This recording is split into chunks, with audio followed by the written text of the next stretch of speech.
ਸਤਿ ਸ਼੍ਰੀ ਅਕਾਲ ਜੀ। ਟੀਵੀ ਪੰਜਾਬ ਲਈ ਮੈਂ ਦਵਿੰਦਰ ਕੌਰ। ਪੰਜਾਬ ਲਈ ਇਹ ਬਹੁਤ ਅਹਿਮ ਸਮਾਂ ਹੈ। ਮੁਲਕ ਦੇ 5 ਸੂਬਿਆਂ 'ਚ ਚੋਣਾਂ ਹੋਣੀਆਂ ਹਨ, ਪਰ ਪੰਜਾਬ ਵਿੱਚ ਸਿਆਸੀ ਸਮਾਜਿਕ ਉਥਲ-ਪੁਥਲ ਬਹੁਤ ਜ਼ਿਆਦਾ ਹੋ ਰਹੀ ਹੈ। ਜਿਸ ਤਰ੍ਹਾਂ ਸਿਆਸੀ ਲੀਡਰ ਪਾਲੇ ਬਦਲ ਰਹੇ ਹਨ। ਪਹਿਲਾਂ ਜਿਹੜੀ ਮੁੱਖ ਪਾਰਟੀ ਮਾਂ ਪਾਰਟੀ ਛੱਡ ਕੇ ਚਲੇ ਗਏ, ਪਿਛਲੇ ਸਮਿਆਂ ਵਿੱਚ ਮੁੜ ਕੇ ਉੱਧਰ ਪਰਤ ਰਹੇ ਹਨ। ਅਤੇ ਜਿਸ ਤਰ੍ਹਾਂ ਪੰਜਾਬ ਦੇ ਲੁਧਿਆਣਾ ਸ਼ਹਿਰ ਵਿੱਚ ਬੰਬ ਧਮਾਕਾ ਹੁੰਦਾ ਹੈ ਕੋਰਟਸ ਵਿੱਚ, ਅਤੇ ਜਿਸ ਤਰ੍ਹਾਂ ਗੁਰੂ ਘਰਾਂ ਵਿੱਚ ਘਟਨਾਵਾਂ ਵਾਪਰ ਰਹੀਆਂ ਹਨ, ਸਾਰਾ ਕੁਝ ਬਹੁਤ ਤੰਗ ਕਰਨ ਵਾਲਾ ਹੈ, ਦਿਲ ਨੂੰ ਦੁਖੀ ਕਰਨ ਵਾਲਾ ਹੈ। ਚੋਣਾਂ ਦਾ ਸਮਾਂ ਹੈ, ਛੇਤੀ ਹੀ ਚੋਣ ਜਾਬਤਾ ਲੱਗ ਜਾਵੇਗਾ, ਤੇ ਇਹ ਸਾਰੇ ਕੁਝ ਦੇ ਅਰਥ ਕੀ ਨੇ, ਆਪਾਂ ਗੱਲਬਾਤ ਕਰਦੇ ਹਾਂ ਸਿਆਸੀ ਮਾਮਲਿਆਂ ਦੇ ਮਾਹਰ ਮਾਲਵਿੰਦਰ ਸਿੰਘ ਮਾਲੀ ਜੀ ਨਾਲ। ਮਾਲਵਿੰਦਰ ਸਿੰਘ ਮਾਲੀ ਜੀ, ਟੀਵੀ ਪੰਜਾਬ ਤੇ ਤੁਹਾਡਾ ਸਵਾਗਤ ਹੈ। ਸਤਿ ਸ਼੍ਰੀ ਅਕਾਲ ਜੀ। ਸਤਿ ਸ਼੍ਰੀ ਅਕਾਲ ਜੀ। ਮਾਲੀ ਜੀ, ਜਿਸ ਤਰ੍ਹਾਂ ਪੰਜਾਬ 'ਚ ਸਥਿਤੀ ਬਣੀ ਹੋਈ ਹੈ, ਜਿਸ ਤਰ੍ਹਾਂ ਕਿ ਕੱਲ ਹੀ ਲੁਧਿਆਣਾ ਦੀ ਅਦਾਲਤ ਵਿੱਚ ਬੰਬ ਧਮਾਕਾ ਹੋਇਆ, ਇੱਕ ਮੌਤ ਹੋ ਗਈ, ਬਹੁਤ ਸਾਰੇ ਲੋਕ ਜ਼ਖਮੀ ਹੋ ਗਏ, ਅਤੇ ਨਾਲ ਦੀ ਨਾਲ ਹੀ ਸਿਆਸੀ ਉਥਲ-ਪੁਥਲ ਤੇ ਆਪਾਂ ਨਾਲ ਹੀ ਗੱਲ ਕਰਦੇ ਹਾਂ। ਥੋੜਾ ਜਿਹਾ ਇਹਨਾਂ ਗੱਲਾਂ ਦੇ ਕੀ ਮਾਇਨੇ ਨੇ, ਜਾਂ ਪਿਛਲੇ ਦਿਨੀ ਜੋ ਗੁਰੂ ਘਰਾਂ ਵਿੱਚ ਬੇਅਦਬੀ ਹੁੰਦੀ ਬਚਾਅ ਹੋ ਗਿਆ ਬੇਅਦਬੀ ਤੋਂ, ਜਿਸ ਤਰ੍ਹਾਂ ਉੱਥੇ ਇੱਕ ਬੰਦਾ ਮਾਰਿਆ ਗਿਆ, ਬਹੁਤ ਛੋਟੀ ਉਮਰ ਦੇ ਸਨ ਉਹ, ਜਾਂ ਕੌਣ ਸਨ, ਤੇ ਇਹ ਸਾਰੇ ਕੁਝ ਦਾ ਮਤਲਬ ਕੀ ਹੈ? ਦਵੀ ਜੀ, ਗੱਲ ਇਹ ਆ ਵੀ ਦੋ ਗੱਲਾਂ ਚਾਹੇ ਵੱਖੋ ਵੱਖ ਨੇ, ਪਰ ਇਹ ਆਪਸ ਦੇ ਵਿੱਚ ਜੁੜੀਆਂ ਹੋਈਆਂ ਵੀ ਨੇ। ਤੁਹਾਡੇ ਯਾਦ ਹੋਊ ਕਿ ਪੰਜਾਬ ਨੇ ਮੂਹਰੀ ਹੋ ਕੇ ਨਾ ਸਿਰਫ ਮੁਲਕ ਦੇ ਵਿੱਚ ਸਗੋਂ ਦੁਨੀਆ ਦੇ ਵਿੱਚ ਇੱਕ ਅਜਿਹਾ ਇਤਿਹਾਸ ਤੇ ਮਾਹੌਲ ਸਿਰਜਿਆ ਜਿਨੇ ਲੋਕਾਂ ਦੇ ਵਿੱਚ ਆਸ ਜਗਾਈ ਚੰਗਾ ਹੋਣ ਦੀ, ਲੋਕਾਂ ਦੇ ਵਿੱਚ ਆਸ ਜਗਾਈ ਸਰਬੱਤ ਦੇ ਭਲੇ ਲਈ ਲੜਨ ਦੀ, ਸਾਂਝੀਵਾਲਤਾ ਦੇ ਸੰਦੇਸ਼ ਨੂੰ ਫੈਲਾਉਣ ਦੀ, ਲੋਕਾਂ ਦੇ ਵਿੱਚ ਇੱਕ ਅਕਸ ਉੱਚਾ ਕੀਤਾ ਕਿ ਬਾਬਾ ਗੁਰੂ ਨਾਨਕ ਦੇ ਫਲਸਫੇ ਅਨੁਸਾਰ ਜਿਹੜੇ ਸੰਘਰਸ਼ ਲੜੇ ਜਾਂਦੇ ਨੇ ਉਹ ਸਫਲ ਵੀ ਹੁੰਦੇ ਨੇ ਤੇ ਲੋਕਾਂ 'ਚ ਵੱਡਾ ਏਕਾ ਉਸਾਰਦੇ ਨੇ। ਜਿਵੇਂ ਕਿਹਾ ਜਾਂਦਾ ਹੈ, ਮਾਰਿਆ ਸਿੱਕਾ ਜਗਤ ਵਿੱਚ ਨਾਨਕ ਨਿਰਮਲ ਪੰਥ ਚਲਾਇਆ। ਸੋ ਇਸ ਅੰਦੋਲਨ ਨੇ ਇੱਕ ਇਹੋ ਜਿਹੀ ਨਿਰਮਲਤਾ ਸਿਰਜੀ ਸੀ ਮਾਹੌਲ ਦੇ ਵਿੱਚ, ਜਿੱਤੋਂ ਸਾਰੇ ਪਾਸੇ ਇਹ ਸੀ ਹੁਣ ਅੱਗੇ ਚੰਗੇ ਦੀ ਆਸ ਹੋਊਗੀ। ਪਰ ਜਿਵੇਂ ਕਹਿੰਦੇ ਹੁੰਦੇ ਆ ਨਾ ਜੀ, ਗਰੀਬ ਦੀ ਕੁੜੀ ਦਾ ਹੁਸਨ ਹੈ ਉਹਦਾ ਦੁਸ਼ਮਣ ਬਣ ਜਾਂਦਾ। ਸਿੱਖਾਂ ਦੇ ਪੰਜਾਬ ਦੇ ਜਿਹੜੇ ਗੁਣ ਨੇ, ਜੋ ਸਿਦਕਾ ਤੇ ਸਿਰੜਾ, ਉਹੀ ਇਹਨਾਂ ਦਾ ਦੁਸ਼ਮਣ ਬਣ ਜਾਂਦਾ, ਕਿਉਂਕਿ ਇਹਨੂੰ ਮਾਰਨ ਖਾਤਰ, ਇਹਨੂੰ ਖੋਰਨ ਖਾਤਰ ਫਿਰ ਸਾਰੀਆਂ ਵਿਰੋਧੀ ਤਾਕਤਾਂ, ਚਾਹੇ ਉਹ ਅੰਦਰਲੀਆਂ ਹੋਣ ਚਾਹੇ ਬਾਹਰਲੀਆਂ, ਉਹ ਪੂਰੀ ਤਰ੍ਹਾਂ ਸਰਗਰਮ ਹੋ ਜਾਂਦੀਆਂ ਨੇ। ਜਿਹੜੀ ਤੁਸੀਂ ਬੇਅਦਬੀ ਦੀ ਗੱਲ ਕੀਤੀ ਹੈ, ਜੇ ਆਪਾਂ ਪਹਿਲਾਂ ਉਹਦੀ ਗੱਲ ਕਰੀਏ, ਬਹੁਤ ਲੰਮੇ ਸਮੇਂ ਤੋਂ ਇਹੋ ਜਿਹਾ ਤਾਣਾ ਬਾਣਾ ਬੁਣਿਆ ਜਾ ਰਿਹਾ ਸੀ ਕਿ ਸਿੱਖਾਂ ਨੂੰ ਇੱਕ ਇਹੋ ਜਿਹੇ ਟਰੈਪ ਦੇ ਵਿੱਚ ਫਸਾਇਆ ਜਾਵੇ ਜਿਹਦੇ ਵਿੱਚੋਂ ਫਸਣ ਵੀ ਆਪ ਤੇ ਨਿਕਲਣ ਦਾ ਕੋਈ ਰਾਹ ਨਾ ਨਿਕਲੇ। ਜੀ ਜੀ। ਮੇਰੇ ਯਾਦ ਆ, ਜਦੋਂ ਮੈਂ ਛੋਟਾ ਹੁੰਦਾ ਸੀ ਉਦੋਂ ਅਕਾਲੀ ਦਲ ਅੰਮ੍ਰਿਤਪਾਨ ਕਰਾਉਂਦਾ ਹੁੰਦਾ ਸੀ ਪਿੰਡਾਂ 'ਚ। ਸਾਡੇ ਪਿੰਡ ਸਕਰੌਤੀ ਸੰਤ ਫਤਿਹ ਸਿੰਘ ਤੇ ਲੌਂਗੋਵਾਲ ਆਏ। ਸਾਡਾ ਵੱਡਾ ਪਰਿਵਾਰ ਸੀ, ਸਾਰੇ ਪਰਿਵਾਰ ਨੇ ਅੰਮ੍ਰਿਤ ਛਕਿਆ। ਕੌਮੀ ਦਰਦ ਸ਼ਾਇਦ ਉਦੋਂ ਅਖਬਾਰ ਸੀ ਅਕਾਲੀ ਦਲ ਦਾ, ਪਹਿਲੇ ਸਫ਼ੇ ਤੇ ਖਬਰ ਲੱਗੀ, ਸਕਰੌਤੀ ਪਿੰਡ ਦਾ ਇੱਕ ਐਡਾ ਵੱਡਾ ਪਰਿਵਾਰ ਅੰਮ੍ਰਿਤਧਾਰੀ ਬਣਿਆ। ਅਸੀਂ ਵੀ ਗੁਰਦੁਆਰਾ ਸਾਹਿਬ ਜਾਂਦੇ ਸੀ, ਘਰ ਦੇ ਵਿੱਚ ਵੀ ਪਾਠ ਕਰਦੇ ਸੀ। ਮੇਰੇ ਚਾਚਾ ਜੀ ਇਸ ਪਾਸੇ ਬਹੁਤ ਰੁਚਿਤ ਸੀ। ਉਹਨਾਂ ਵੇਲਿਆਂ ਤੋਂ ਲੈ ਕੇ ਸਿੱਖਾਂ ਦਾ ਗੁਰੂ ਗ੍ਰੰਥ ਸਾਹਿਬ ਪ੍ਰਤੀ, ਅੱਡ-ਅੱਡ ਗੱਲਾਂ ਪ੍ਰਤੀ ਲਗਾਤਾਰ ਮਨੋਭਾਵ ਬਦਲਦਾ ਜਾ ਰਿਹਾ। ਜੇ ਇਤਿਹਾਸਕ ਤੌਰ ਤੇ ਵੇਖੀਏ, ਗੁਰੂ ਸਾਹਿਬ ਨੇ ਤਾਂ ਦੇਹਧਾਰੀ ਗੁਰੂ ਦੀ ਪਰੰਪਰਾ ਖਤਮ ਕਰਕੇ ਸ਼ਬਦ ਗੁਰੂ ਨੂੰ ਗੁਰਗੱਦੀ ਸੌਂਪੀ ਸੀ, ਤੇ ਗੁਰੂ ਗ੍ਰੰਥ ਸਾਹਿਬ ਦੀ ਸੰਪਾਦਨਾ ਕਰਕੇ ਉਹਨਾਂ ਨੂੰ ਸਾਡਾ ਰਾਹ ਦਰਸਾਵਾ ਬਣਾਇਆ ਸੀ। ਉਹ ਤੋਂ ਜੀਵਨ ਜਾਂਚ ਸਿੱਖਣ ਲਈ, ਉਹ ਜਿਹੇ ਰਾਹ ਤੁਰਨ ਲਈ ਸਾਨੂੰ ਇੱਕ ਅਨਮੋਲ ਖਜ਼ਾਨਾ ਸੀ ਜਿਹੜਾ ਰੱਬੀ ਹੁਕਮ ਸੀ, ਜਿਹਨੂੰ ਆਪਾਂ ਕਹਿ ਸਕਦੇ ਹਾਂ, ਜਿਹਨੂੰ ਧੁਰਕੀ ਬਾਣੀ ਵੀ ਕਿਹਾ ਜਾਂਦਾ। ਧੁਰਕੀ ਬਾਣੀ ਜਿਹੜਾ ਅਸਲ ਸੱਚ ਆ, ਦੁਨੀਆ ਦਾ ਜਿਹੜਾ ਸੱਚ ਆ, ਉਹਦੇ ਲੜ ਲਾਇਆ ਸੀ। ਹੋਇਆ ਕੀ, ਪਹਿਲਾਂ ਸੁਣਦੇ ਹੁੰਦੇ ਘਰ ਘਰ ਅੰਦਰ ਧਰਮਸਾਲ, ਉਸ ਤੋਂ ਬਾਅਦ ਇਹਦਾ ਸੰਕਲਪ ਬਦਲਿਆ, ਗੁਰਦੁਆਰਾ ਸਾਹਿਬ ਬਣੇ, ਗੁਰਦੁਆਰਾ ਸਾਹਿਬ ਤੋਂ ਫਿਰ ਗੁਰੂ ਘਰ ਬਣ ਗਏ। ਇਸੇ ਤਰ੍ਹਾਂ ਗੁਰੂ ਗ੍ਰੰਥ ਸਾਹਿਬ ਤੋਂ ਸਿੱਖਿਆ ਲੈ ਕੇ ਜੀਵਨ ਜਾਂਚ ਚ ਉਹਨੂੰ ਢਾਲਣ ਦੀ ਥਾਂ ਉਹ ਜਿਹਾ ਨਾ ਕੋ ਵੈਰੀ ਨਹੀਂ ਬਗਾਨਾ, ਸਰਬੱਤ ਦੇ ਭਲੇ ਦੀ ਅਰਦਾਸ ਹੋ ਰਹੀ ਸੀ। ਹੌਲੀ ਹੌਲੀ ਕੀ ਹੋਇਆ, ਉੱਥੇ ਸਾਡੇ ਮੂੰਹਾਂ 'ਚ ਇਹ ਗੱਲ ਪਾ ਦਿੱਤੀ, ਗੁਰੂ ਗ੍ਰੰਥ ਜੀ ਮਾਨਿਓ ਪ੍ਰਗਟ ਗੁਰਾਂ ਕੀ ਦੇ। ਗੁਰੂ ਗ੍ਰੰਥ ਸਾਹਿਬ ਜੀ ਦੇ ਜਿਹੜੇ ਪੰਨੇ ਹੁੰਦੇ ਸੀ ਉਹਨਾਂ ਨੂੰ ਅੰਗ ਬਣਾ ਦਿੱਤਾ ਗਿਆ। ਅਸੀਂ, ਯਾਦ ਆ ਮੇਰੇ, ਦਰਬਾਰ ਸਾਹਿਬ ਸਾਡੇ ਪਿੰਡਾਂ ਦੇ ਲੋਕ ਜਾਂਦੇ, ਬੜੇ ਸਤਿਕਾਰ ਨਾਲ ਜਾਂਦੇ, ਗੁਰੂ ਗ੍ਰੰਥ ਸਾਹਿਬ ਲੈ ਕੇ ਆਉਂਦੇ, ਗੁਰਦੁਆਰਾ ਸਾਹਿਬ 'ਚ ਸੁਸ਼ੋਭਿਤ ਹੁੰਦਾ, ਉਹ ਤੇ ਮਰਿਆਦਾ ਲਾਗੂ ਹੋ ਜਾਂਦੀ ਸੀ। ਉੱਥੋਂ ਇੱਕ ਬਹੁਤ ਪਵਿੱਤਰ ਗ੍ਰੰਥ ਵਜੋਂ ਲੋਕ ਸ਼ਰਧਾ ਤੇ ਸਤਿਕਾਰ ਨਾਲ ਲੈ ਕੇ ਆਉਂਦੇ ਸੀ, ਕਿਉਂਕਿ ਉਦੋਂ ਗੁਰੂ ਗ੍ਰੰਥ ਸਾਹਿਬ ਦੀ ਬੀੜ ਕਿਹਾ ਜਾਂਦਾ ਸੀ। ਗੁਰੂ ਗ੍ਰੰਥ ਸਾਹਿਬ ਦੀ ਬੀੜ ਲੈ ਕੇ ਆਇਆ। ਜਦੋਂ ਪ੍ਰਕਾਸ਼ ਹੋ ਜਾਂਦੇ ਸੀ ਕਿਸੇ ਗੁਰਦੁਆਰਾ ਸਾਹਿਬ ਜਾਂ ਘਰ ਦੇ ਵਿੱਚ, ਉਦੋਂ ਫਿਰ ਉਹ ਤੇ ਸਾਰੀ ਮਰਿਆਦਾ ਜੋ ਵੀ ਤੈਅ ਕੀਤੀ ਹੋਈ ਸੀ ਉਹ ਲਾਗੂ ਹੋ ਜਾਂਦੀ ਸੀ। ਪਿਛਲੇ ਸਮੇਂ 'ਚ ਕੀ ਹੋਇਆ, ਗੁਰੂ ਗ੍ਰੰਥ ਸਾਹਿਬ ਦੀ ਜਿਲਦ ਬੰਦੀ ਕਰਨ ਤੋਂ ਬਾਅਦ ਉਹ ਤੇ ਉਹ ਮਰਿਆਦਾ ਲਾਗੂ ਕਰਨ ਲਾਤੀ। ਉਸ ਤੋਂ ਬਾਅਦ ਗੁਰੂ ਗ੍ਰੰਥ ਸਾਹਿਬ ਨੂੰ ਲੈਣ ਦਾ, ਉਹ ਕਰਨ ਦਾ ਇੱਕ ਇਹੋ ਜਿਹਾ ਸਿਸਟਮ ਬਣਾਤਾ ਜਿਹੜਾ ਆਮ ਸਿੱਖਾਂ ਦੀ ਪਹੁੰਚ ਤੋਂ ਬਾਹਰ ਹੋ ਗਿਆ, ਜਿਹਦੇ ਕਰਕੇ ਬੜੀਆਂ ਸਮੱਸਿਆਵਾਂ ਪੈਦਾ ਹੋਈਆਂ। ਸਾਰੀ ਦੁਨੀਆ 'ਚ ਗੁਰੂ ਗ੍ਰੰਥ ਸਾਹਿਬ ਦੀ ਪ੍ਰਕਾਸ਼ਨਾ ਤੇ ਪਾਬੰਦੀ ਲਾਤੀ, ਤੇ ਫਿਰ ਬਾਹਰ ਗੁਰੂ ਗ੍ਰੰਥ ਸਾਹਿਬ ਭੇਜਣ ਦਾ ਇੱਕ ਸਿਸਟਮ ਇਹ ਬਣਾਤਾ ਕਿ ਜੇ ਕਿਸੇ ਨੂੰ ਗੁਰੂ ਗ੍ਰੰਥ ਸਾਹਿਬ ਸੰਸਥਾ ਨੂੰ ਵੀ ਚਾਹੀਦਾ ਤਾਂ 10 ਲੱਖ ਰੁਪਏ ਤੋਂ ਘੱਟ ਉਹਦਾ ਖਰਚ ਨਹੀਂ ਆਉਂਦਾ। ਜੇ ਕਿਸੇ ਨੇ ਘਰੇ ਪ੍ਰਕਾਸ਼ ਕਰਨਾ ਗੁਰੂ ਗ੍ਰੰਥ ਸਾਹਿਬ ਤਾਂ ਉਹਦੀ ਇੱਕ ਮਰਿਆਦਾ, ਉਹਦੇ ਲਈ ਵੱਖਰਾ ਕਮਰਾ ਚਾਹੀਦਾ। ਇਸੇ ਤਰ੍ਹਾਂ 5 ਪਿਆਰਿਆਂ ਦੀ ਅਗਵਾਈ 'ਚ ਇੱਕ ਵਿਸ਼ੇਸ਼ ਗੱਡੀ ਰਾਹੀਂ ਦਰਬਾਰ ਸਾਹਿਬ ਤੋਂ ਗੁਰੂ ਗ੍ਰੰਥ ਸਾਹਿਬ ਦੇ ਸਰੂਪ ਰਵਾਨਾ ਹੁੰਦੇ ਨੇ, ਫਿਰ ਜ਼ਿਲ੍ਹੇ 'ਚ ਇੱਕ ਗੁਰਦੁਆਰਾ ਸਾਹਿਬ ਪਹੁੰਚਦੇ ਨੇ, ਫਿਰ ਉੱਥੋਂ ਗਾਹਾਂ ਜਿੱਥੇ ਲੋੜ ਹੁੰਦੀ ਆ ਉਹਦੀ ਚੈਕਿੰਗ ਕੀਤੀ ਜਾਂਦੀ ਆ ਕਿ ਉਹ ਥਾਂ ਢੁਕਵੀਂ ਆ ਗੁਰੂ ਗ੍ਰੰਥ ਸਾਹਿਬ ਦੇ ਪ੍ਰਕਾਸ਼ ਕਰਨ ਲਈ, ਤਾਂ ਗੁਰੂ ਗ੍ਰੰਥ ਸਾਹਿਬ ਉੱਥੇ ਸੁਸ਼ੋਭਿਤ ਹੁੰਦੇ ਨੇ। ਸੋ ਇੱਕ ਇਹੋ ਜਿਹਾ ਮਸਲਾ ਇਸ ਤਰ੍ਹਾਂ ਦਾ ਬਣਾਤਾ ਕਿ ਗੁਰੂ ਗ੍ਰੰਥ ਸਾਹਿਬ ਤੇ ਲੋਕਾਂ ਦੇ ਵਿੱਚ ਇੱਕ ਤਰ੍ਹਾਂ ਦੀ ਮਰਿਆਦਾ ਦੀ ਦੀਵਾਰ ਇਹ ਜੀ ਖੜੀ ਕੀਤੀ, ਜਿਹਦੀ ਪਾਲਣਾ ਕਰਨਾ ਆਮ ਸਿੱਖ ਦੇ ਵੱਸ 'ਚ ਨਹੀਂ ਰਿਹਾ। ਪਹਿਲਾਂ ਗੁਟਕਾ ਸਾਹਿਬ ਹਰ ਇੱਕ ਘਰ 'ਚ ਹੁੰਦੇ ਸੀ, ਆਮ ਤੌਰ ਤੇ ਗੁਟਕਾ ਸਾਹਿਬ ਤੋਂ ਪਾਠ ਕਰਦੇ ਸੀ, ਕਿਸੇ ਅਲਮਾਰੀ ਜਾਂ ਕਿਸੇ ਸੁਰੱਖਿਅਤ ਥਾਂ ਤੇ ਉਹਨਾਂ ਨੂੰ ਸ਼ੋਭਿਤ ਕਰ ਦਿੰਦੇ ਸੀ। ਹੁਣ ਗੁਟਕਾ ਸਾਹਿਬ ਤੇ ਵੀ ਇੱਕ ਮਰਿਆਦਾ ਲਾਗੂ ਕਰਨੀ ਸ਼ੁਰੂ ਕਰਤੀ, ਗੁਟਕਾ ਸਾਹਿਬ ਦੇ ਵੀ ਵੱਖ-ਵੱਖ ਰੂਪ ਹੋਣੇ ਸ਼ੁਰੂ ਕਰਤੇ। ਸੋ ਸਿੱਖਾਂ ਦਾ ਇੱਕ ਗੁਰੂ ਗ੍ਰੰਥ ਸਾਹਿਬ ਪ੍ਰਤੀ ਰਵੱਈਆ ਚੇਂਜ ਕਰਤਾ। ਉਹ ਰਵੱਈਆ ਚੇਂਜ ਕਰਨ ਕਰਕੇ ਉਹਨਾਂ ਨੂੰ ਪਤਾ ਵੀ ਜੇ ਆਹ ਗੱਲ ਹੋਊ ਤਾਂ ਸਿੱਖ ਇਹਦਾ ਐ ਰਿਐਕਟ ਕਰਨਗੇ।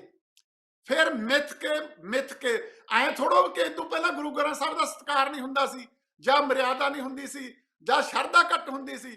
ਸਗੋਂ ਲੋਕ ਤਾਂ ਇਹ ਕਹਿਣ ਲੱਗ ਗਏ ਵੀ ਗੁਰਦੁਆਰਾ ਸਾਹਿਬਾਨ ਬਹੁਤ ਪੱਕੇ ਹੋਈ ਜਾਂਦੇ ਨੇ ਤੇ ਸਿੱਖੀ ਕੱਚੀ ਹੋਈ ਜਾਂਦੀ ਆ, ਸਿੱਖ ਕੱਚੇ ਹੋਈ ਜਾਂਦੇ ਨੇ।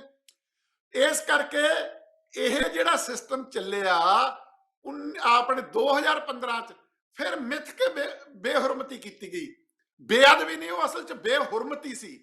ਗੁਰੂ ਗ੍ਰੰਥ ਸਾਹਿਬ ਨੂੰ ਚੋਰੀ ਕਰਨਾ, ਫਿਰ ਇਸ਼ਤਿਹਾਰ ਲਾਉਣੇ, ਫਿਰ ਚੁਣੌਤੀ ਦੇਣੀ ਵੀ ਸਾਡੇ ਕੋਲ ਆ ਤੁਹਾਡਾ ਗੁਰੂ, ਕਰ ਲਓ ਆ ਕੇ ਤੁਸੀਂ ਰਾਖੀ, ਫਿਰ ਉਹਨਾਂ ਦੇ ਪੱਤਰੇ ਪਾੜ ਕੇ ਖੰਡਾਉਣੇ। ਇਹਨੂੰ ਇੱਕ ਸਿਆਸੀ ਰੁਖ ਇਹ ਦਿੱਤਾ ਕਿ ਸਾਰੇ ਕਿਸਾਨ ਕੋਲ ਜਾਂ ਹੋਰ ਸਾਰੇ ਇਸ ਚੱਕਰ ਦੇ ਵਿੱਚ ਸਾਰੇ ਪਿੱਛੇ ਰਹਿ ਗਏ। ਇਹ ਮੁੱਦਾ ਸਭ ਤੋਂ ਵੱਡਾ ਬਣ ਗਿਆ। ਸੋ ਮੇਰੇ ਕਹਿਣ ਦਾ ਮਤਲਬ ਇਹ ਆ, ਬੇਅਦਬੀ, ਬੇਹੁਰਮਤੀ, ਮਰਿਆਦਾ ਦੀ ਉਲੰਘਣਾ, ਇਹ ਸਾਰਾ ਸਿਸਟਮ ਜੇ ਕਿਹਾ ਜਾ ਰਲਗੱਡ ਕਰਤਾ ਤੇ ਸਜ਼ਾ ਇਹਦੀ ਸਿੱਧੀ ਮੌਤ ਕਰਤੀ। ਮੌਤ ਦੀ ਸਜ਼ਾ ਤੋਂ ਬਿਨਾਂ ਤਸੱਲੀ ਨਹੀਂ ਹੁੰਦੀ। ਸਾਜ਼ਿਸ਼ਾਂ ਨਾਲ ਵੀ ਬੇਹੁਰਮਤੀ ਹੁੰਦੀ ਆ, ਅਣਜਾਣਪਣੇ ਵਿੱਚ ਵੀ ਹੁੰਦੀ ਆ, ਕਿਸੇ ਵਿਰੋਧ ਦੇ ਵਿੱਚੋਂ ਵੀ ਹੁੰਦੀ ਆ, ਕਮਲਪਣੇ ਦੇ ਵਿੱਚੋਂ ਵੀ ਹੁੰਦੀ ਆ। ਇਹਨਾਂ ਗੱਲਾਂ ਨੂੰ ਗੁਰੂ ਗ੍ਰੰਥ ਸਾਹਿਬ ਦੇ ਸਿਧਾਂਤਾਂ ਅਨੁਸਾਰ ਨਜਿੱਠਣ ਲਈ, ਕਿਉਂਕਿ ਕਿਸੇ ਦੀ ਜਾਨ ਲੈਣੀ ਕੋਈ ਛੋਟੀ ਗੱਲ ਨਹੀਂ ਜੀ। ਅਸੀਂ ਤਾਂ ਆਮ ਤੌਰ ਤੇ ਕਹਿੰਦੇ ਆ ਜਿਹੜੀ ਗੁਰੂ ਨੇ ਬਖਸ਼ੀ ਆ ਜਾਨ, ਗੁਰੂ ਤੋਂ ਬਿਨਾਂ ਹੋਰ ਕਿਸੇ ਨੂੰ ਲੈਣ ਦਾ ਹੱਕ ਨਹੀਂ। 100 ਦੇਸ਼ਾਂ ਨੇ ਫਾਂਸੀ ਖਤਮ ਕੀਤੀ ਹੋਈ ਆ। ਤੁਸੀਂ ਇਹ ਦੇਖੋ, ਮਹਾਰਾਜਾ ਰਣਜੀਤ ਸਿੰਘ ਦੇ ਰਾਜ ਦੀ ਅਸੀਂ ਉਦਾਹਰਨ ਦਿੰਦੇ ਆ ਵੀ ਉਹਨਾਂ ਵੇਲਿਆਂ 'ਚ ਕਿਸੇ ਇੱਕ ਨੂੰ ਫਾਂਸੀ ਨਹੀਂ ਦਿੱਤੀ ਗਈ ਸੀ।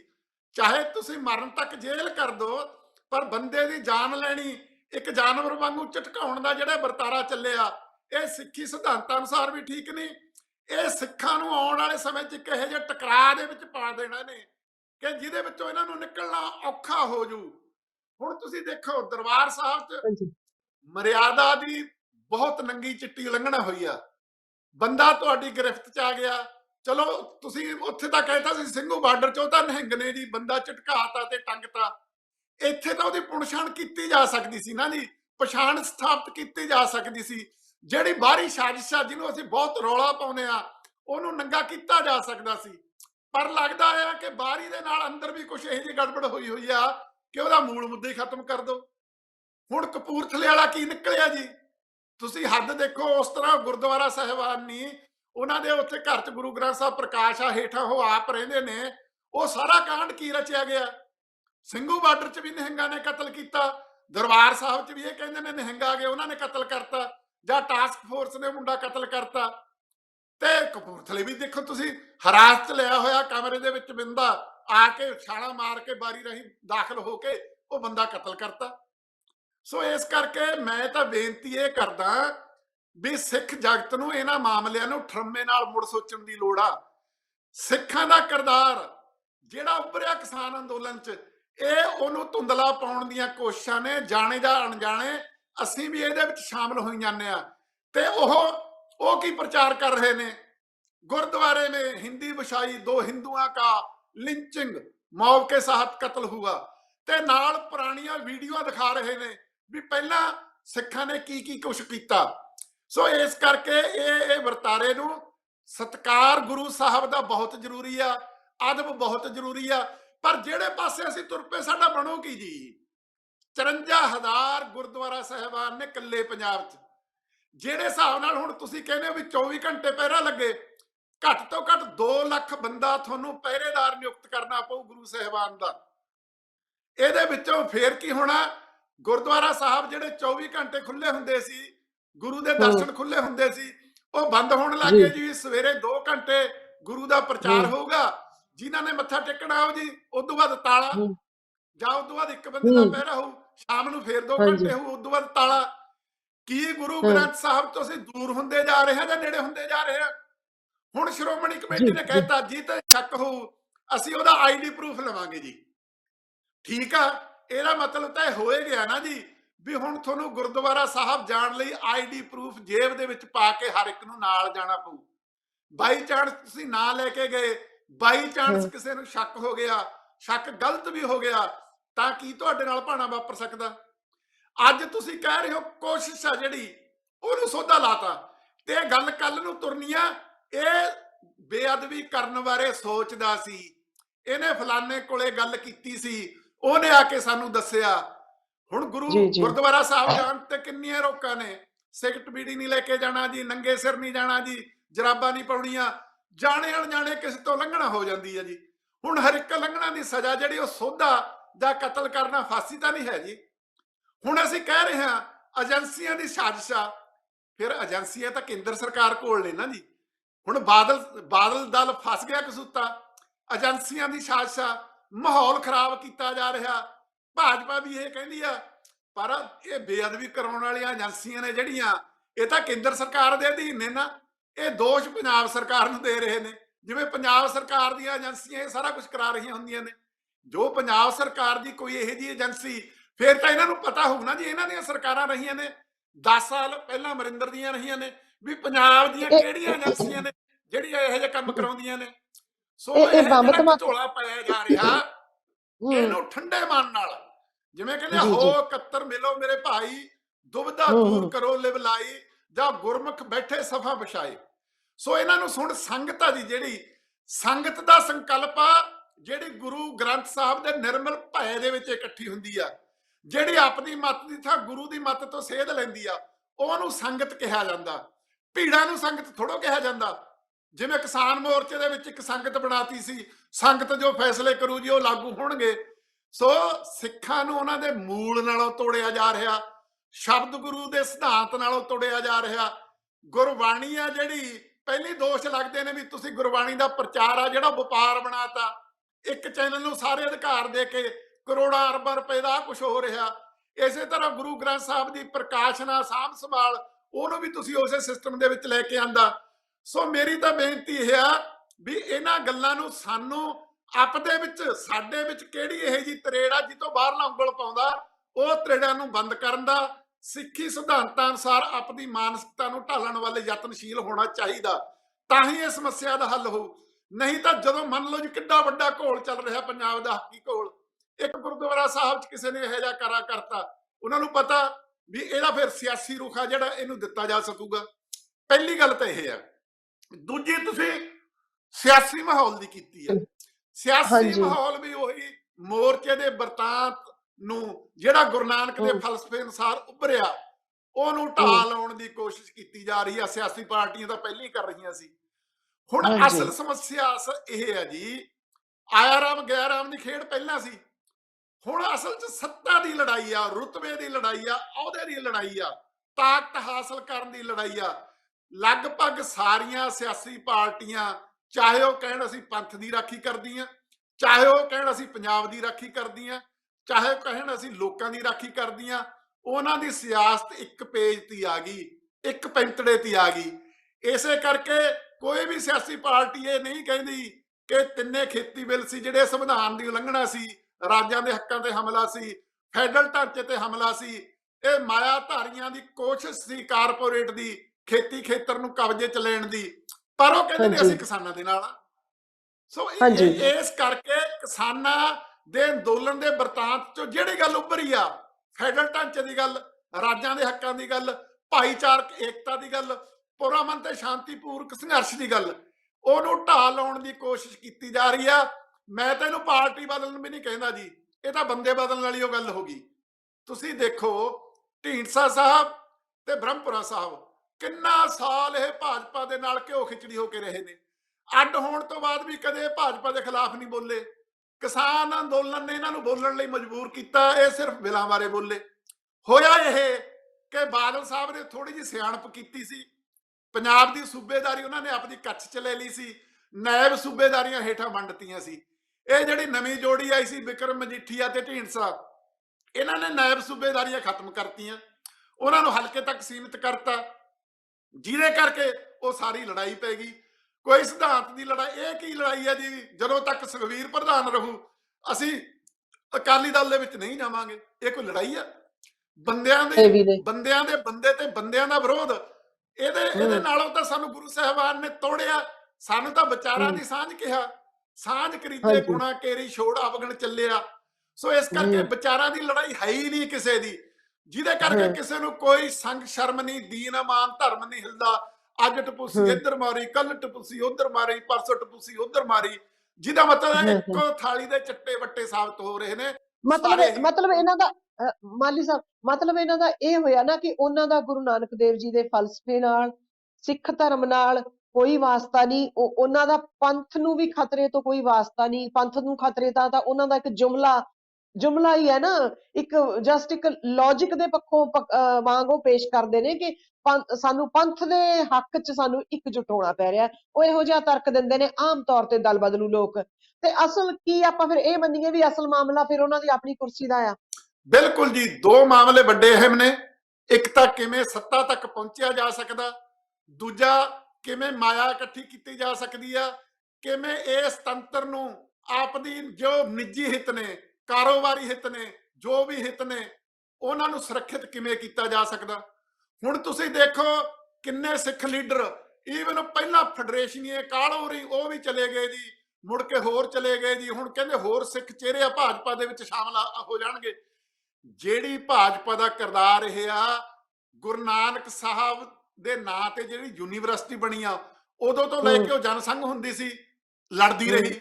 ਫਿਰ ਜਿੰਨੇ ਪੰਜਾਬ ਨਾਲ ਧੱਕੇ ਕੀਤੇ ਆ ਕਾਂਗਰਸ ਨੇ, ਵਿਤਕਰੇ ਕੀਤੇ ਆ, ਬੇਇਨਸਾਫੀ ਕੀਤੀ ਆ, ਜ਼ੁਲਮ ਕੀਤੇ ਨੇ, ਹਰ ਇੱਕ ਦੇ ਵਿੱਚ ਲਲਕਰਾ ਮਾਰਦੀ ਰਹੀ। ਤੇ ਇਹ ਵੀ ਕਹਿੰਦੀ ਰਹੀ, ਜੋ ਮਾਈ ਕੰਟਰੀ ਮਾਈ ਲਾਈਫ ਲਿਖਿਆ ਅਡਵਾਨੀ ਨੇ, ਇੰਦਰਾ ਗਾਂਧੀ ਤਾਂ ਕਹਿੰਦੇ ਝਿਜਕਦੀ ਸੀ ਦਰਬਾਰ ਸਾਹਿਬ ਤੇ ਹਮਲਾ ਕਰਨ, ਅਸੀਂ ਦਬਾਅ ਪਾਇਆ। ਜੋ ਪੰਜਾਬ 'ਚ ਜ਼ੁਲਮ ਹੋਏ ਉਹਨਾਂ ਦੀ ਹਾਮੀ ਭਰੀ। ਕਿਸਾਨ ਅੰਦੋਲਨ ਮੈਂ ਇੱਥੇ ਟੋਕਣਾ ਚਾਹੁੰਦੀ ਹਾਂ ਕਿ ਹਰਸਿਮਰਤ ਕੌਰ ਬਾਦਲ ਨੂੰ ਜਦੋਂ ਇਸ ਸੰਬੰਧੀ ਪੁੱਛਿਆ ਗਿਆ ਸੀ ਕਿ ਅਡਵਾਨੀ ਸਾਹਿਬ ਦੀ ਤਾਂ ਕਿਤਾਬ ਵਿੱਚ ਕਿਹਾ ਗਿਆ, ਉਹਨਾਂ ਦਾ ਜਵਾਬ ਸੀ ਇਹ ਤਾਂ ਇੱਕੋ ਸਫ਼ੇ ਤੇ ਹੀ ਗੱਲ, ਉਹ ਇੰਨੀ ਕੀ ਗੱਲ ਹੈ ਕਹਿੰਦੀ। ਦੇਖੋ ਜੀ ਇੰਨੀ ਕੀ ਗੱਲ ਆ, ਹੋਰ ਇਦੋਂ ਵੱਧ ਕੀ ਕਹਿਣ। ਜਦੋਂ ਉਹਨਾਂ ਨੇ ਕਿਹਾ ਅਸੀਂ ਜਿਹੜੇ ਪਾਸੇ ਇੰਦਰਾ ਨੂੰ ਤੋਰਿਆ ਉਹ ਝਿਜਕਦੀ ਸੀ, ਉਹ ਪਾਸਾ ਕੀ ਆ? ਦਰਬਾਰ ਸਾਹਿਬ ਤੇ ਫੌਜੀ ਹਮਲਾ। ਉਹ ਪਾਸਾ ਕੀ ਆ? ਹਜ਼ਾਰਾਂ ਮੁੰਡਿਆਂ ਨੂੰ ਝੂਠੇ ਪੁਲਿਸ ਮੁਕਾਬਲਿਆਂ ਦੇ ਵਿੱਚ ਮਾਰਨਾ। ਉਹ ਪਾਸਾ ਕੀ ਆ? ਪੰਜਾਬ ਦੀ ਰਾਜਧਾਨੀ ਖੋਣੀ, ਪੰਜਾਬ ਦਾ ਪਾਣੀ ਖੋਣਾ। ਤੁਸੀਂ ਇਹ ਦੇਖੋ ਤਾਂ ਸਹੀ ਨਾ ਜੀ, ਪੰਜਾਬ ਨਾਲ ਕੀ ਕੀਤਾ ਉਹਨਾਂ ਨੇ। ਹੁਣ ਖੇਤੀ ਬਿੱਲ ਲੈ ਕੇ ਆਏ ਨੇ ਜਿਹਦੇ ਖਿਲਾਫ ਐਡਾ ਵੱਡਾ ਅੰਦੋਲਨ ਆ, ਤੇ ਪੰਜਾਬ ਪੂਰੀ ਤਰ੍ਹਾਂ ਉਹਦੇ ਵਿੱਚ ਮੂਹਰੇ ਸੀ। ਸੰਯੁਕਤ ਕਿਸਾਨ ਮੋਰਚੇ ਨੇ ਨਾਰਾ ਦਿੱਤਾ ਹੋਇਆ ਸੀ, ਵੋਟ ਦੀ ਚੋਟ, ਭਾਜਪਾ ਤੋਂ ਹਮੈਤੀਆਂ ਨੂੰ ਮੂੰਹ ਨਾ ਲਾਓ, ਘਰਾਂ ਚੋਂ ਨਿਕਲਣ ਨਾ ਦਿਓ। ਤੇ ਹੁਣ ਕਿਹੜੀ ਭਾਜਪਾ ਕੋਲ ਇਹੋ ਜਿਹੀ ਗਿੱਦੜ ਸਿੰਘੀ ਆ ਗਈ ਕਿ ਉਹ ਪੰਥ ਪ੍ਰਸਤ ਤੇ ਪੰਜਾਬ ਪ੍ਰਸਤ ਹੋ ਗਈ? ਸਿਰਫ ਇੰਨੀ ਗੱਲ ਆ ਨਾ, ਉਹਨਾਂ ਕੋਲ ਅੰਨਾ ਤਾਂ ਨਾ, ਉਹ ਇਹ ਸਾਬਤ ਕਰਨਾ ਚਾਹੁੰਦੇ ਆ ਪੰਜਾਬ ਸਾਡੇ ਨਾਲ ਆ, ਜਾਂ ਉਹਨਾਂ ਦੀ ਦਿੱਲੀ 'ਚ ਸਰਕਾਰ ਰਹਿਣੀ ਹੈ 24 ਤੱਕ, ਤੁਸੀਂ ਉਹਦਾ ਲਾਹਾ ਲੈਣਾ ਚਾਹੁੰਦੇ ਹੋ? ਹੂੰ ਇਹ 'ਚ ਕੋਈ ਹੂੰ ਹੂੰ ਸਿਧਾਂਤਕ, ਕੋਈ ਸਿਆਸੀ ਗੱਲ ਕੋਈ ਤਾਂ ਦਿਖਾ ਦਿਓ ਨਾ ਜੀ, ਜਿਹਦੇ ਕਰਕੇ ਤੁਹਾਨੂੰ ਹੇਜ ਜਾਗ ਰਿਹਾ ਭਾਜਪਾ ਦਾ। ਤੁਸੀਂ ਕਿਸਾਨ ਅੰਦੋਲਨ ਦੀ ਗੱਲ ਵੀ ਛੇੜੀ ਹੈ। ਕਿਸਾਨ ਅੰਦੋਲਨ ਦੀ ਜਿਹੜੀ ਜਿੱਤ ਹੋਈ ਹੈ, ਜਿਹੜੀ ਸਬਰ ਸੰਤੋਖ ਨਾਲ ਇਹ ਸੰਘਰਸ਼ ਲੜਿਆ ਗਿਆ ਤੇ ਕਿਸਾਨ ਘਰਾਂ ਨੂੰ ਪਰਤੇ ਨੇ, ਇਸ ਦੀ ਸਾਰੇ ਕਾਸੇ ਦੀ ਰੌਸ਼ਨੀ ਵਿੱਚ, ਇਸ ਵਰਤਾਰੇ ਦੀ ਰੌਸ਼ਨੀ ਵਿੱਚ, ਜਿਸ ਤਰ੍ਹਾਂ ਪੰਜਾਬ ਸਵਾਲ ਕਰਨ ਵੀ ਲੱਗਿਆ ਸੀ ਸਿਆਸੀ ਆਗੂਆਂ ਨੂੰ, ਪਰ ਜਿਸ ਤਰ੍ਹਾਂ ਹੁਣ ਲੋਕ ਧੜਾ ਧੜ ਜਾਂ ਖਾਸ ਤੌਰ ਤੇ ਸ਼੍ਰੋਮਣੀ ਅਕਾਲੀ ਦਲ ਵਿੱਚੋਂ ਜਾਂ ਹੋਰ ਲੋਕ ਧੜਾ ਧੜ ਭਾਜਪਾ ਵਿੱਚ ਸ਼ਾਮਲ ਹੋ ਰਹੇ ਨੇ, ਤੇ ਕੁਝ ਰੁੱਸੇ ਹੋਏ ਅਕਾਲੀ ਦਲ ਨਾਲ, ਟੁੱਟੇ ਅਕਾਲੀ ਦਲ ਨਾਲ ਜੁੜ ਰਹੇ ਨੇ, ਮਤਲਬ ਇੱਕ ਆਪਾ ਧਾਪੀ ਮੱਚੀ ਹੋਈ ਹੈ। ਹਰੇਕ ਧਿਰ ਆਪਣੇ ਆਪ ਚ ਇੱਕ ਖਲਾਰਾ ਜਿਹਾ ਪਾ ਰਹੀ ਹੈ। ਤਾਂ ਉੱਥੇ ਸੰਯੁਕਤ ਕਿਸਾਨ ਮੋਰਚੇ ਦੀ ਕੀ ਭੂਮਿਕਾ ਆ? ਉਹ ਕਿਸ ਤਰ੍ਹਾਂ ਕਰੇ, ਜਾਂ ਉਹਨੂੰ ਕਿਸ ਤਰ੍ਹਾਂ ਬਣਾਇਆ ਜਾ ਰਿਹਾ ਹੈ? ਇਸ ਵੇਲੇ ਬਹੁਤ ਜ਼ਿਆਦਾ ਭੰਬਲ ਭੂਸਾ ਪੈਦਾ ਹੋਇਆ ਹੈ। ਦੇਖੋ ਜੀ, ਸੰਯੁਕਤ ਕਿਸਾਨ ਮੋਰਚੇ ਨੇ ਤਾਂ ਸਹੀ ਨਾਰਾ ਦਿੱਤਾ ਸੀ ਵੋਟ ਦੀ ਚੋਟ ਦਾ, ਪਰ ਜਿਹੜੀਆਂ ਪੰਜਾਬ ਦੀਆਂ 32 ਕਿਸਾਨ ਜਥੇਬੰਦੀਆਂ ਨੇ, ਇਹਨਾਂ ਦਾ ਦਿਖਾਂਤ ਇਹ ਆ ਕਿ ਹੁਣ ਤੱਕ ਇਹਨਾਂ ਨੇ ਪੰਜਾਬ ਦੀ ਸਿਆਸਤ ਦੇ ਵਿੱਚ ਕੋਈ ਸਿੱਧੀ ਦਖਲਅੰਦਾਜ਼ੀ ਨਹੀਂ ਕੀਤੀ। ਪੰਜਾਬ ਦੇ ਮੁੱਦਿਆਂ ਬਾਰੇ ਨਹੀਂ ਲੜਾਈ ਲੜੀ, ਨਾ ਪੰਜਾਬ ਦੇ ਪਾਣੀਆਂ ਬਾਰੇ ਗੱਲ ਕੀਤੀ ਆ, ਜਿਹੜਾ ਖੇਤੀ ਸੰਕਟ 'ਚ ਬਹੁਤ ਵੱਡਾ ਰੋਲ ਆ, ਨਾ ਇਹਨਾਂ ਨੇ ਖੇਤੀ ਪੈਟਰਨ ਬਦਲਣ ਦੀ ਗੱਲ ਕੀਤੀ ਆ, ਨਾ ਇਹ ਪਾਕਿਸਤਾਨ ਨਾਲ ਲਾਂਘਾ ਖੋਲਣ ਦੀ ਗੱਲ ਕਰਦੇ ਨੇ, ਤੇ ਨਾ ਹੀ ਇਹਨਾਂ ਨੇ ਸਿਹਤ ਬਾਰੇ, ਸਿੱਖਿਆ ਬਾਰੇ ਇਹੋ ਜਿਹਾ ਕੋਈ ਬਦਲ ਪੇਸ਼ ਕੀਤਾ। ਇਹਨਾਂ ਦਾ ਇੱਕੋ ਨਕਾਤੀ ਪ੍ਰੋਗਰਾਮ ਰਿਹਾ, ਖੇਤੀ ਘਾਟੇ ਦਾ ਸੌਦਾ, ਸਾਡੀਆਂ ਆਹ ਮੰਗਾਂ ਮੰਨੋ, ਸਾਨੂੰ ਆਹ ਸਹੂਲਤਾਂ ਦਿਓ। ਨਾ ਇਹਨਾਂ ਨੇ ਕਦੇ ਇਹ ਕਿਹਾ ਵੀ ਪੰਜਾਬ ਦਾ ਜਿਹੜਾ ਸਿੰਜਾਈ ਚ ਸਿਸਟਮ ਆ ਨਹਿਰੀ ਪਾਣੀ ਦਾ, ਉਹ ਤਬਾਹ ਹੋ ਗਿਆ, ਅਸੀਂ ਪਤਾਲ ਚੋਂ ਪਾਣੀ ਕੱਢ ਰਹੇ ਹਾਂ, ਇਹਦਾ ਕੋਈ ਬਦਲ ਹੋਵੇ। ਮੱਛੀ ਮੋਟਰਾਂ ਚੱਲ ਪਈਆਂ, ਮੋਟਰ ਦੀ ਪਾਵਰ ਵਧਾਉਣ ਦੇ ਸਾਤੋਂ ਪੈਸੇ ਨਾ ਲਓ। ਪਰ ਇਹਨਾਂ ਖਾਤਰ ਇੱਕ ਬਹੁਤ ਵੱਡਾ ਚੈਲੰਜ ਸੀ ਕਿ ਪੰਜਾਬ ਦੀ ਸਿਆਸਤ ਨੂੰ ਸਹੀ ਰੁਖ ਦੇਣ ਲਈ ਇਹ ਕੋਈ ਠੋਸ ਤੇ ਸਾਰਥਕ ਕਦਮ ਚੁੱਕਣ। ਮੈਂ ਤਾਂ 6 ਮਹੀਨੇ ਦਾ ਲਗਾਤਾਰ ਕਹਿ ਰਿਹਾ, ਤੁਸੀਂ ਪਾਰਟੀ ਨਹੀਂ ਬਣਾ ਸਕਦੇ। ਮੈਨੂੰ ਪਤਾ ਤੁਹਾਡੀਆਂ ਸੀਨਤਾਈਆਂ ਦਾ, ਵਿਰੋਧਤਾਈਆਂ ਦਾ, ਤੁਹਾਡੇ ਚੋਂ ਬਹੁਤੇ ਚੋਣਾਂ ਦੇ ਵਿੱਚ ਹਿੱਸਾ ਨਹੀਂ ਲੈ ਸਕਣਗੇ, ਪਰ ਤੁਸੀਂ ਪੰਜਾਬ ਦੀ ਬਿਹਤਰੀ ਲਈ ਕਿਉਂਕਿ 3 ਖੇਤੀ ਬਿੱਲ ਖਤਮ ਹੋਣ ਨਾਲ ਅਸੀਂ 5 ਨਵੰਬਰ ਵਾਲੀ ਪੋਜੀਸ਼ਨ 'ਚ ਆ ਗਏ ਜਦੋਂ ਕਾਨੂੰਨ ਬਣਾਏ ਸੀ। ਖੇਤੀ ਸੰਕਟ ਤਾਂ ਇਹ ਤੋਂ ਅੱਗੇ ਹੱਲ ਕਰਨਾ ਪੈਣਾ ਨਾ ਜੀ। ਉਹਦੇ ਖਾਤਰ ਤੁਸੀਂ ਕੋਈ ਏਜੰਡਾ ਲੈ ਕੇ ਆਓ, ਆਪਸੀ ਸਮਝ ਬਣਾਓ, ਉਹ ਏਜੰਡਾ ਲੋਕਾਂ ਦੇ ਸਾਹਮਣੇ ਪੇਸ਼ ਕਰੋ, ਉਹ ਏਜੰਡਾ ਪਾਰਟੀਆਂ ਦੇ ਸਾਹਮਣੇ ਪੇਸ਼ ਕਰੋ, ਤਾਂ ਕਿ ਪੰਜਾਬ ਦੀ ਸਿਆਸਤ ਦਾ ਰੁਖ ਬਦਲੇ। ਨਵਜੋਤ ਸਿੰਘ ਸਿੱਧੂ ਵਿਅਕਤੀਗਤ ਤੌਰ ਤੇ ਕੋਸ਼ਿਸ਼ਾਂ ਕਰ ਰਿਹਾ, ਉਹ ਕਾਂਗਰਸ ਪਾਰਟੀ ਦਾ ਪ੍ਰਧਾਨ ਵੀ ਆ, ਪਰ ਹਾਲੇ ਕਾਂਗਰਸ ਪਾਰਟੀ ਨੇ ਕਿਹੜਾ ਉਹਦਾ ਏਜੰਡਾ ਅਡਾਪਟ ਕਰ ਲਿਆ। ਸੋ ਕਿਸਾਨ ਅੰਦੋਲਨ ਉਸ ਪਾਸੇ ਤੁਰਨ ਦੀ ਥਾਂ ਕਿਸਾਨ ਆਗੂ ਚਿਹਰਾ ਬਣੂਗਾ ਜੀ ਆਮ ਆਦਮੀ ਪਾਰਟੀ ਦੇ ਮੁੱਖ ਮੰਤਰੀ ਦਾ, ਇਹਦੇ ਘੈਂਸ ਘੈਂਸ ਚੱਲੀ ਗਈ। ਫੇਰ ਗੱਲ ਹੋ ਗਈ ਕਿ 24 ਜਥੇਬੰਦੀਆਂ ਇਸ ਮਤ ਤੇ ਆ ਗਈਆਂ, ਆਪਾਂ ਆਮ ਆਦਮੀ ਪਾਰਟੀ ਦੇ ਨਾਲ ਸੀਟ ਸਮਝੌਤਾ ਕਰ ਲਓ, 25-30 ਸੀਟਾਂ ਸਾਨੂੰ ਮਿਲ ਜਾਣਗੀਆਂ। ਫੇਰ ਹੋਰ ਰੌਲਾ ਪਿਆ, ਹੁਣ ਉਹ ਸੋਚਣ ਲੱਗੇ ਨੇ ਜੀ ਕਿਸਾਨ ਫਰੰਟ ਬਣਾ ਕੇ ਆਪਾਂ ਚੋਣਾਂ 'ਚ ਲੜੀਏ। ਦੇਖੋ, ਮੈਂ ਤਾਂ ਚੋਣਾਂ ਲੜਨ ਦਾ ਹਾਮੀ ਆ, ਮੈਂ ਤਾਂ ਕਹਿੰਦਾ ਚੋਣਾਂ 'ਚ ਹਿੱਸਾ ਲੈਣਾ ਚਾਹੀਦਾ, ਪਰ ਕਿਸਾਨ ਭਰਾਵੋ, ਤੁਸੀਂ ਚੋਣਾਂ 'ਚ ਕੀ ਲੈ ਕੇ ਜਾਓਗੇ? ਪੰਜਾਬ ਏਜੰਡਾ ਕੀ ਹੋਊ ਤੁਹਾਡਾ? ਮੁੱਦਿਆਂ ਦਾ ਤੇ ਮੁੱਦਿਆਂ ਨੂੰ ਹੱਲ ਦਾ ਰੋਡ ਮੈਪ ਕੀ ਹੋਊ? ਸਿਰਫ ਇਹ ਤੁਹਾਡਾ ਮੈਨੀਫੈਸਟੋ ਕੀ ਹੋਏਗਾ? ਮੈਨੀਫੈਸਟੋ ਕੀ ਹੋਏਗਾ? ਆ ਜਾਣ, ਇਹਦੇ ਨਾਲ ਤਾਂ ਮਸਲਾ ਹੱਲ ਨਹੀਂ ਹੋਣਾ। ਜਦੋਂ ਤੱਕ ਤੁਸੀਂ ਮੁੱਦਿਆਂ ਦੀ ਸਿਆਸਤ ਨਹੀਂ ਲੈ ਕੇ ਆਉਂਦੇ, ਜਦੋਂ ਤੱਕ ਤੁਸੀਂ ਪੰਜਾਬ ਦਾ ਏਜੰਡਾ ਸਾਹਮਣੇ ਨਹੀਂ ਲੈ ਕੇ ਆਉਂਦੇ, ਫਿਰ ਜਦੋਂ ਤੁਸੀਂ ਦੇਖੋ ਕਿਸਾਨ ਅੰਦੋਲਨ ਦਾ ਸਾਥ ਦੇਣਾ ਹੋਰ ਗੱਲ ਆ। ਕਿਸਾਨ ਆਗੂ ਜੇ ਸਿਆਸਤ ਦੇ ਵਿੱਚ ਚੋਣਾਂ 'ਚ ਸਿੱਧੇ ਆਪ ਖੜੇ ਹੋਣਗੇ, ਉਹਨਾਂ ਦਾ ਸਾਥ ਦੇਣਾ ਵੱਖਰੀ ਗੱਲ ਆ। ਤੇ ਇਹ ਵੀ ਸੰਭਾਵਨਾ ਬਣੀ ਆ ਕਿ ਬਣ ਸਕਦੀ ਆ ਕਿ ਜ਼ਮਾਨਤੀ ਜ਼ਬਤ ਕਰਾ ਬੈਠਣ, ਕਿਉਂਕਿ ਲੜਾਈ ਸਿਆਸਤ ਦੀ ਹੋਣੀ ਆ। ਇਹ ਨਹੀਂ ਹੋਣੀ ਵੀ ਚੰਗੇ ਬੰਦੇ ਕਿਹੜੇ ਨੇ, ਮਾੜੇ ਬੰਦੇ ਕਿਹੜੇ ਨੇ। ਜੇ ਕਹਿਣਗੇ ਅਸੀਂ ਜੰਗ ਜਿੱਤੀ ਆ, ਤਾਂ ਕਾਂਗਰਸੀ ਕਹਿਣਗੇ ਤੁਹਾਡੀ ਜੰਗ ਨੂੰ ਰਾਹ ਵੀ ਅਸੀਂ ਸੁਖਾਲੇ ਕੀਤੇ ਨੇ, ਅਸੀਂ ਕੇਸ ਵੀ ਵਾਪਸ ਲੈ ਲਏ, ਆਹ ਵੀ ਕਰ ਲਿਆ, ਇਹ ਵੀ ਕਰ ਲਿਆ, ਉਹ ਵੀ ਕਰ ਲਿਆ। ਭਾਜਪਾ ਕਹੂ ਠੀਕ ਆ, ਅਸੀਂ ਮੰਗਾਂ ਮੰਨ ਤਾਂ ਲਈਆਂ ਨਾ ਤੁਹਾਡੀਆਂ। ਕੇਜਰੀਵਾਲ ਕਹੂ ਅਸੀਂ, ਫਿਰ ਇਹ ਖਲਾਰਾ ਪੈਣਾ ਬਹੁਤ ਵੱਡਾ। ਸੋ ਸੰਯੁਕਤ ਕਿਸਾਨ ਮੋਰਚੇ ਨੂੰ ਪੰਜਾਬ ਲਈ ਮੁੱਦਿਆਂ ਦਾ ਏਜੰਡਾ ਪੇਸ਼ ਕਰਨਾ ਚਾਹੀਦਾ, ਉਹਦੇ ਉੱਤੇ ਲੋਕਾਂ ਨੂੰ ਲਾਮਬੰਦ ਕਰਨਾ ਚਾਹੀਦਾ, ਸਿਆਸੀ ਪਾਰਟੀਆਂ ਨੂੰ ਮਜਬੂਰ ਕਰਨਾ ਚਾਹੀਦਾ ਕਿ ਪੰਜਾਬ ਦੇ ਅੰਦਰ ਪੰਜਾਬ ਦਾ ਏਜੰਡਾ, ਮੁੱਦਿਆਂ ਦੀ ਸਿਆਸਤ, ਮੁੱਦਿਆਂ ਨੂੰ ਹੱਲ ਕਰਨ ਦੇ ਰੋਡ ਮੈਪ ਦੀ ਜਿਹੜੀ ਗੱਲ ਆ, ਵਿਉਂਤਬੰਦੀ ਦੀ ਗੱਲ ਆ, ਜਾਂ ਜੋ ਖਜ਼ਾਨੇ ਦੀ ਲੁੱਟ ਹੁੰਦੀ ਆ, ਜੋ ਮਾਫੀਏ ਨੇ, ਜਿਵੇਂ ਆ ਰਿਹਾ ਵੀ ਉਹ ਸਰਕਾਰੀ ਕਾਰਪੋਰੇਸ਼ਨਾਂ ਬਣਨੀਆਂ ਚਾਹੀਦੀਆਂ ਨੇ, ਇਹਨਾਂ ਗੱਲਾਂ ਤੇ ਇਹਨਾਂ ਨੂੰ ਪੋਜੀਸ਼ਨਾਂ ਲੈਣੀਆਂ ਚਾਹੀਦੀਆਂ ਨੇ। ਪਾਰਟੀਆਂ ਨੂੰ ਮਜਬੂਰ ਕਰਨਾ ਚਾਹੀਦਾ, ਲੋਕਾਂ ਨੂੰ ਇਹੋ ਜਿਹੀ ਚੇਤਨਾ ਨਾਲ ਜਿਹੜੀ ਪੰਜਾਬ ਦੇ ਭਲੇ ਦੀ ਹੋਵੇ ਉਹਦੇ ਨਾਲ ਲੈਸ ਕਰਨਾ ਚਾਹੀਦਾ। ਠੀਕ ਆ, ਜੇ ਕੋਈ ਲੜਦੇ ਨੇ ਚੋਣਾਂ ਲੜਨ ਤੇ ਮੈਨੂੰ ਕੋਈ ਇਤਰਾਜ਼ ਨਹੀਂ, ਪਰ ਜੋ ਹੂੰ ਸੰਯੁਕਤ ਕਿਸਾਨ ਮੋਰਚਾ ਜਿਵੇਂ ਉਖੜਿਆ ਹੋਇਆ ਪੰਜਾਬ ਦੀ ਸਿਆਸਤ ਚੋਂ, ਜਿਹੜੀਆਂ ਹੂੰ ਗੱਲਾਂ ਮੇਰੇ ਧਿਆਨ ਚ ਆ ਰਹੀਆਂ ਨੇ, ਉਹਨਾਂ ਦੇ ਹੂੰ ਨਤੀਜੇ ਮੈਨੂੰ ਕੋਈ ਸੁਖਾਵੇਂ ਨਹੀਂ ਲੱਗਦੇ। ਮੈਨੂੰ ਫਿਕਰ ਆ ਹੂੰ ਵੀ ਐਡਾ ਮਾਣ ਸਨਮਾਨ ਜਿਹੜਾ ਇਹਨਾਂ ਨੇ ਖੱਟਿਆ, ਕਿਤੇ ਉਹਨੂੰ ਹੂੰ ਵੱਡੀ ਢਾਹ ਨਾ ਲਾ ਲੈਣ ਇਹ। ਸੋ ਪਰ ਫੈਸਲਾ ਉਹਨਾਂ ਹੂੰ ਨੇ ਕਰਨਾ ਜੀ, ਉਹ ਜਥੇਬੰਦੀਆਂ ਹੂੰ ਨੇ, ਉਹ ਜਿਹੋ ਜਿਹਾ ਫੈਸਲਾ ਹੂੰ ਕਰਨਗੇ ਪੰਜਾਬ ਦੇ ਲੋਕ ਉਹਦੇ ਬਾਰੇ ਉਹੋ ਜਿਹਾ ਰਵੱਈਆ ਧਾਰਨ ਕਰ ਲੈਣਗੇ। ਹਾਂ ਹਾਂ, ਇਹ ਤਾਂ ਸੱਚ ਹੈ ਕਿ ਜਿਹੜਾ ਐਡਾ ਸੰਘਰਸ਼ ਕਰਕੇ ਜਿਹੜਾ ਮਾਣ ਤਾਣ ਖੱਟਿਆ, ਜਿਹੜਾ ਸਬਰ ਸੰਤੋਖ ਨਾਲ ਜਿਹੜੀ ਉੱਥੇ ਲੜਾਈ ਲੜੀ ਗਈ ਸੀ ਦਿੱਲੀ ਦੀਆਂ ਬਰੂਹਾਂ ਤੇ, ਚੁੱਪਚਾਪ ਸ਼ਾਂਤੀ ਨਾਲ ਅਮਨਪੂਰਵਕ ਢੰਗ ਨਾਲ, ਤਾਂ ਉਹ ਜੇ ਵਕਾਰ ਜੇ ਖੁੱਸ ਜਾਂਦਾ ਹੈ ਆਗੂਆਂ ਕੋਲੋਂ, ਕਿਸਾਨ ਆਗੂਆਂ ਕੋਲੋਂ, ਤਾਂ ਸੁਭਾਵਿਕ ਹੈ ਕਿ 50 ਬਹੁਤ ਲੰਬਾ ਸਮਾਂ ਲੋਕਾਂ ਤੋਂ ਉੱਠਿਆ ਨਹੀਂ ਜਾਣਾ, ਲੋਕਾਂ ਦਾ ਕਿਸੇ ਵੀ ਕਿਸਮ ਦੇ ਆਗੂਆਂ 'ਚ, ਸਮਾਜਿਕ ਆਗੂਆਂ 'ਚ ਭਰੋਸਾ ਨਹੀਂ ਬਣਨਾ।